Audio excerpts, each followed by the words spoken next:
Antonio Crespo también, pues intérprete aquí del poder y de lo que ocurre en las elecciones y cómo viene a pues meterle mucho ruido o a corregir la plana también a las autoridades. ¿Por dónde empezamos? El doctor José Antonio Crespo y el doctor Sergio Aguayo. Buenos días.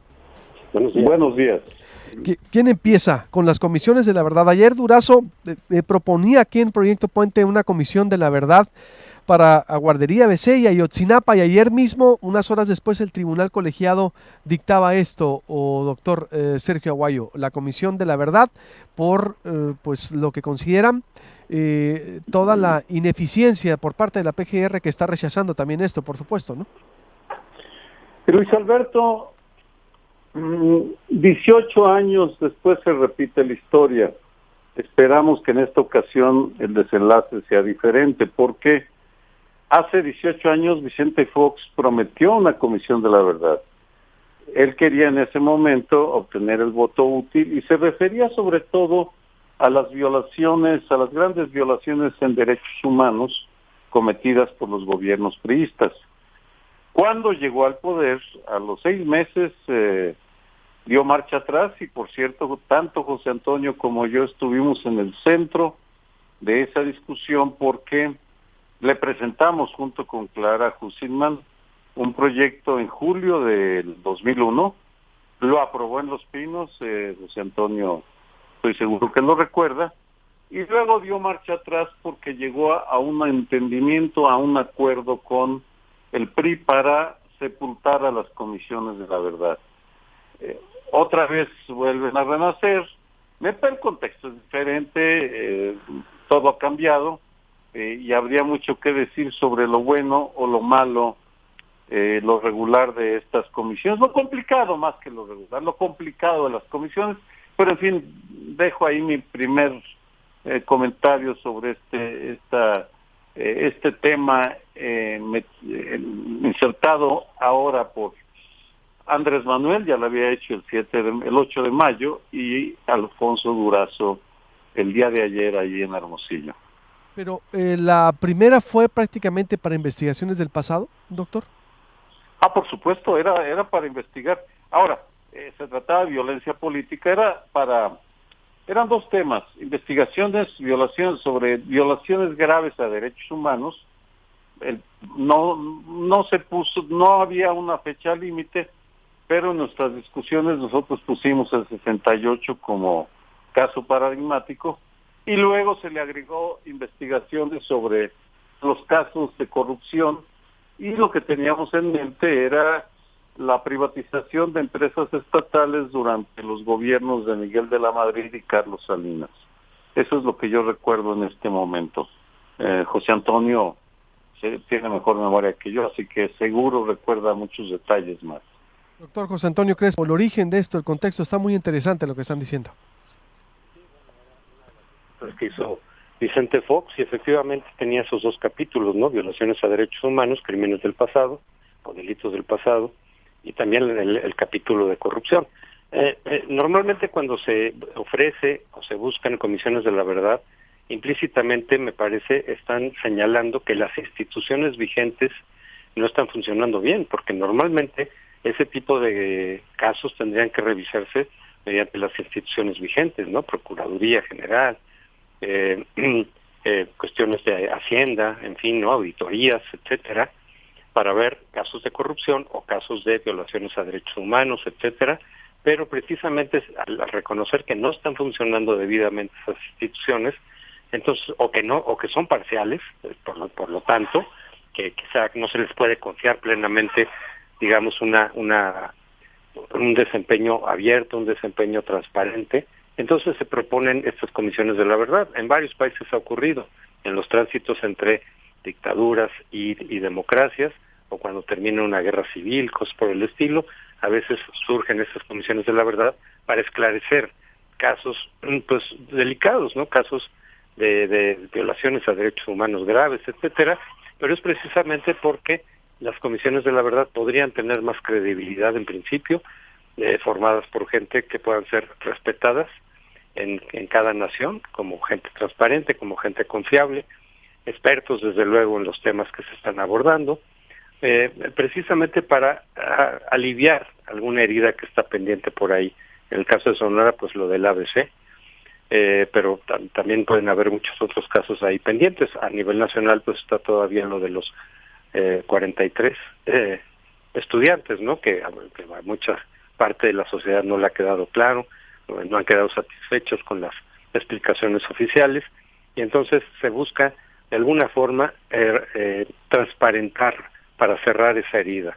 Y a veces también las comisiones hay que distinguir comisiones de la verdad históricas, es decir, para conocer lo que pasó con la mayor fidelidad posible, y repito, a partir de un cuerpo que resulte confiable, imparcial para la sociedad, y a veces tienen consecuencias legales. Normalmente tendrían que tener consecuencias legales, sobre todo si se trata de delitos que todavía son vigentes. A veces algunos han prescrito, pero en materia de derechos humanos no prescriben. En materia de este tipo de violaciones no prescriben, entonces podrían y deberían a veces tener consecuencias legales. Algunos países han optado por la amnistía, es decir, se reconoce el delito cometido, el propio quien haya incurrido en ello, a veces se le pide que lo reconozca, que acepte que efectivamente incurrió en ello, si es que, desde luego, si es que ocurrió. Digo, que no haya incurrido en eso puede defenderse. No se trata de que asuma culpas que no cometió, pero cuando hay todos los elementos para pensar que efectivamente y para decir usted sí incurrió en este delito, eso pasó en Sudáfrica, reconózcalo y se le puede dar una amnistía, precisamente también para cerrar heridas, para tratar de buscar un ambiente de civilidad y de conciliación. Eso depende de un país a otro. En algunos sí procede el aplicar la ley y las sanciones correspondientes. Y aquí, entonces, se integran por afectados también, se integran por víctimas, son por la deficiencia de las autoridades a la hora de investigar o porque la autoridad está rebasada, también pueden funcionar con este proceso de amnistía. Muy interesante esa explicación del perfil de, en este caso, ¿hay tiempo o bueno, ya a este gobierno no le tocaría, porque sería quien, la Comisión Nacional de Derechos Humanos, ¿no, doctor Crespo? Es decir, Pues ¿quién, no lo sé. o cómo sería? Se pueden integrar desde luego por algunas instituciones que ya estén vigentes, que ya funcionen y que tengan credibilidad. Pueden participar la Comisión de Derechos Humanos, pero no necesariamente tiene que quedar ahí. Se pueden invitar otras personalidades, repito, a veces gente experta en el tema. Desde luego, bueno, se pueden incorporar testigos a dar sus elementos, pero no, las comisiones de la verdad no necesariamente responden a la institucionalidad vigente.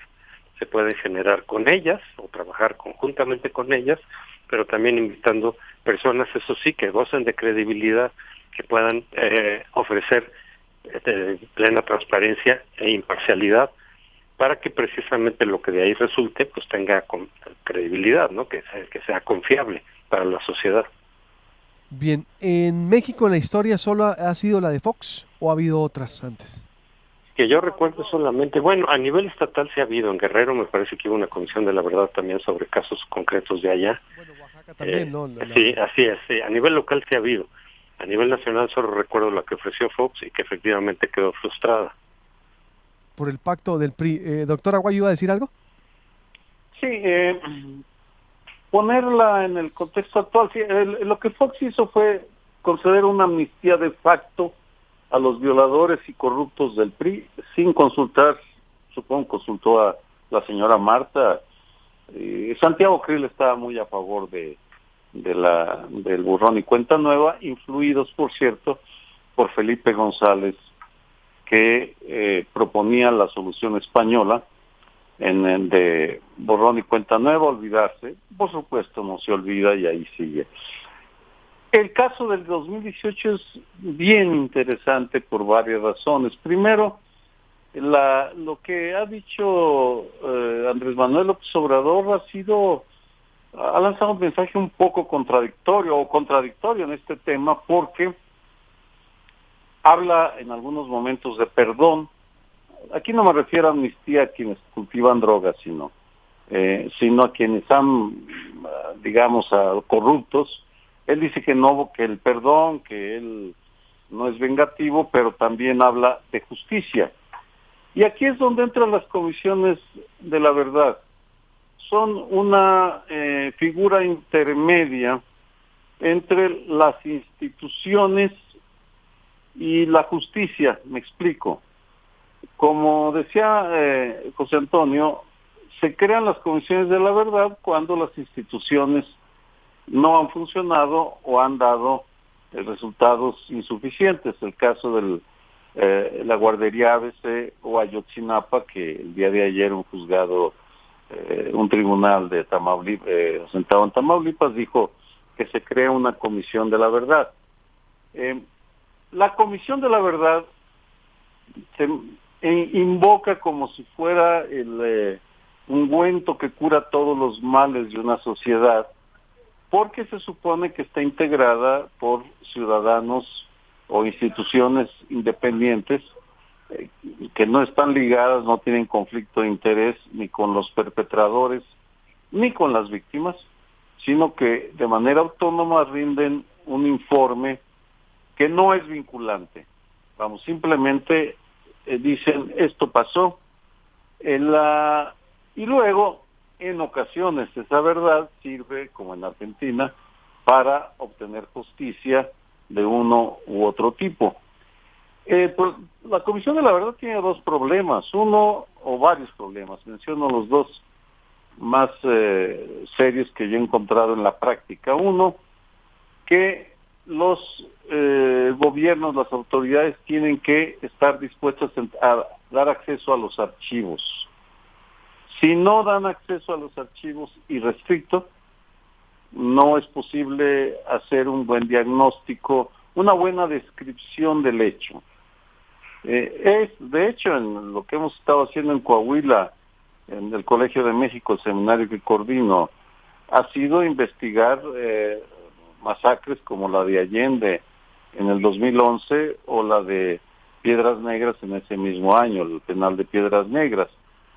Pero, aun cuando en el caso de que se tenga acceso a la información, lo cual supone una decisión jurídica, porque no es sencillo que le entreguen uno los expedientes judiciales, sobre todo cuando los casos están abiertos.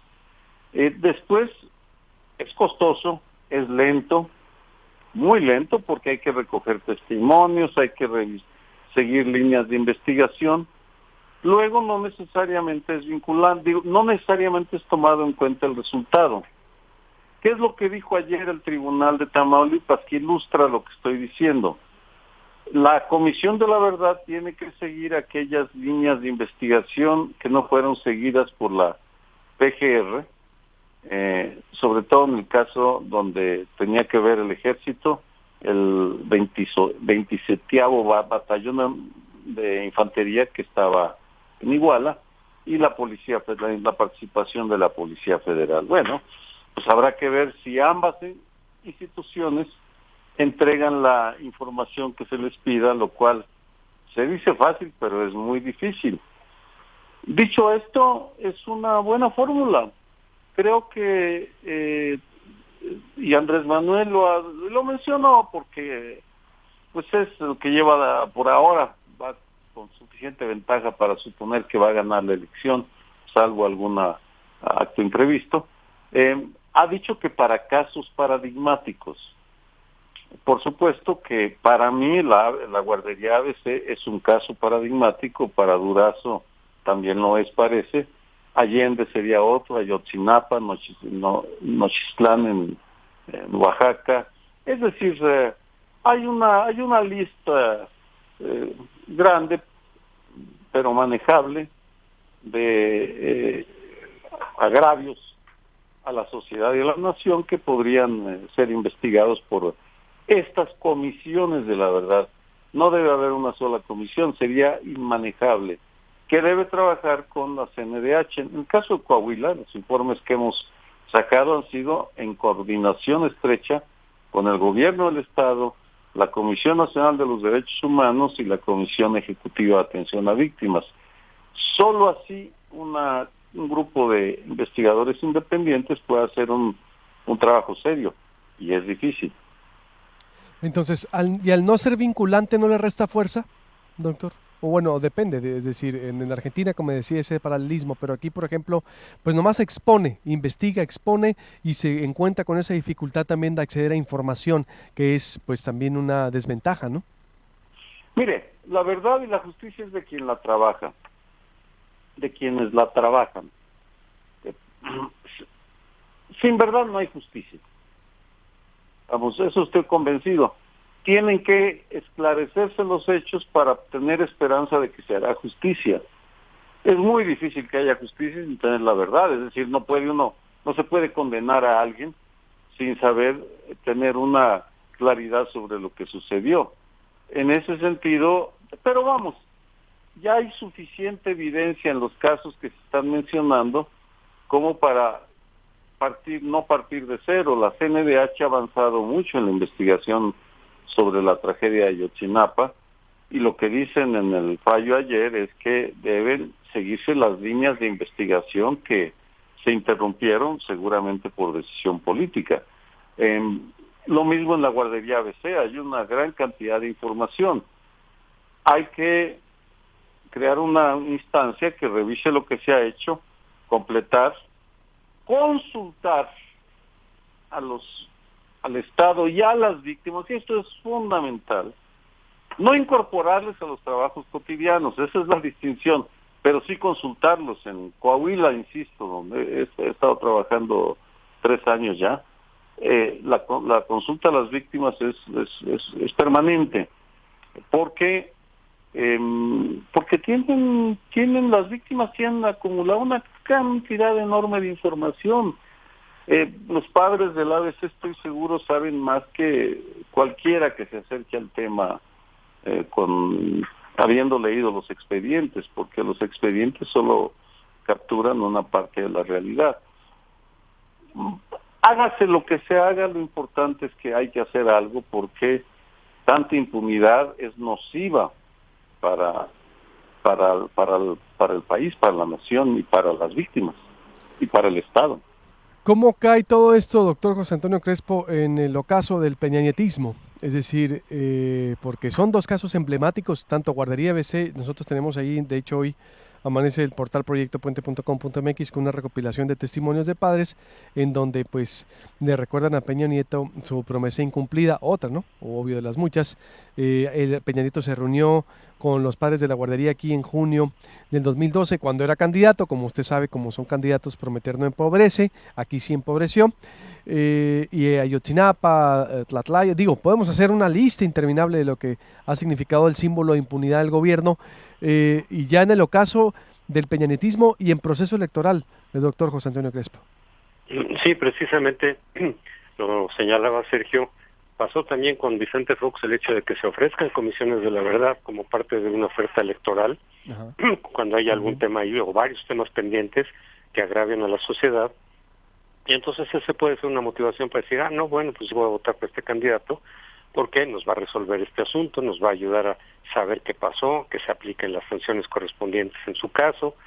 Bueno, pues entonces sí, vamos a apoyar a este candidato para que se lleve a cabo esta investigación y esta comisión de la verdad. Y luego, pues sí, a la hora de que llegan y se ve que puede haber dificultades, que puedes tocar intereses, que quizás tus prioridades no eran esas, sino hacer pactos políticos con tales o cuales grupos que se pueden sentir agraviados, y entonces ya te olvidas y quedan incumplidas esas promesas. Entonces ya lo sabemos ahora, porque con la primera vez que yo recuerdo que se ha ofrecido eso fue con Fox, y quedó defraudada ese ofrecimiento, pero con Peña también, por lo visto, y puede seguir ocurriendo, es decir, que se ofrezcan cosas de este tipo en la campaña electoral y después, pues al ver que se complica y al ver que vas a tocar intereses de quienes, pues con quienes tienes que pactar algunas otras cosas, que tus prioridades no son esas precisamente, sino otras, se puede dejar en el olvido, se puede retrasar, se puede desvirtuar y no quedar cumplidas plenamente esas promesas, esas ofertas. Entonces hay que tomarlo en cuenta también, desde luego, ¿no? El hecho de que en las campañas se ofrecen cosas que después no se van a cumplir, o quizás sí se cumplan y quizás no. Hay que tomarlo en cuenta, ¿no? Para que no sea el único elemento en la decisión del voto. Bueno, a final de cuentas la gente dice, de todas maneras prefiero apostar, muchas veces decir, aquí me están ofreciendo esto, pues voy a apostar, porque en una de esas sí se cumple. Ya si no se cumple, pues entonces se perderá, quien haya resultado electo puede empezar a perder apoyos y empezar a perder credibilidad. Quizá ya no le preocupe demasiado, pero eso es lo que sucede. Entonces sí hay que tomar en cuenta que a veces es un elemento, se ha convertido en México un elemento de oferta electoral, que después o no es fácil cumplir o no les conviene cumplir ya en el poder.